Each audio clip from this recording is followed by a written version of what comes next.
When cutting a round object, it's dangerous to use the claw method because it could roll around and you could cut yourself.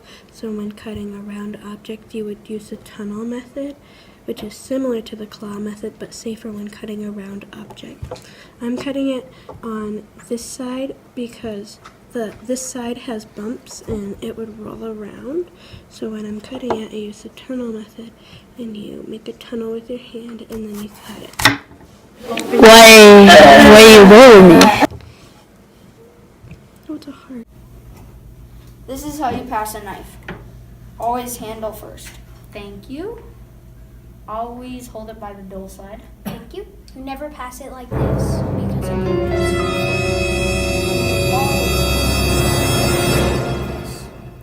and you don't let go until someone says thank you.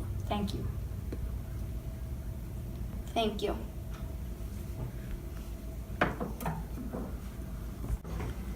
When you are cutting, you always have to cut on a cutting board because if you don't, you can damage the surface area that you're cutting on. When you're handing a knife and you're going to walk to the sink or something, you put the point down and then you say knife and then you just walk to your... So what I'm going to do is when you are cutting, you never want to go flat-handed and cut like this because you will probably cut your fingers off. So you always want to go like a claw. And when you're going in a claw, you just cut like this and move back. Like that. So when you're cutting with the chef's knife, you always have room for your knuckles.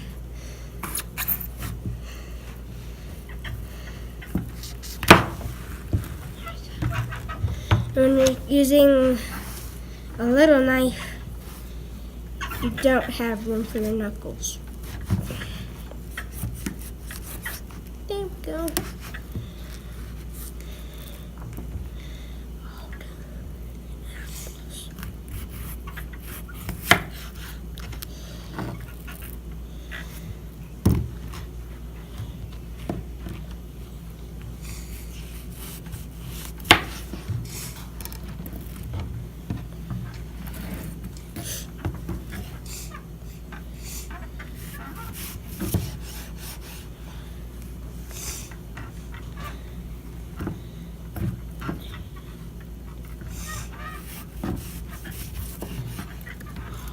I'm done.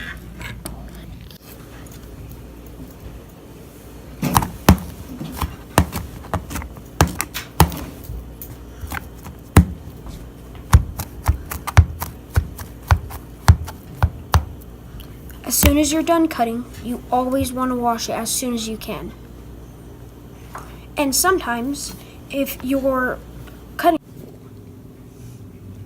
As soon as you're ready to wash your knife, you never want to put it in soapy water because then somebody could accidentally cut themselves reaching in. Okay, so when you have a knife, which, yes, this is a spatula, but when you have a knife and it falls off, you don't want to just try and catch it because you'll really cut your finger. And so what you want to do is if it falls off, you jump out of the way and don't catch it. Go when you're ready. A serrated knife is for softer objects like cakes and tomatoes and stuff like that, because the saw blade cuts through it without damaging it.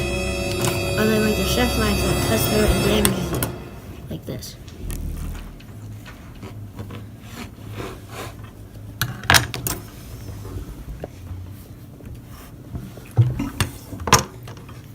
Options. If you want to let it soak, you can put it in a bath of water with no soap in it.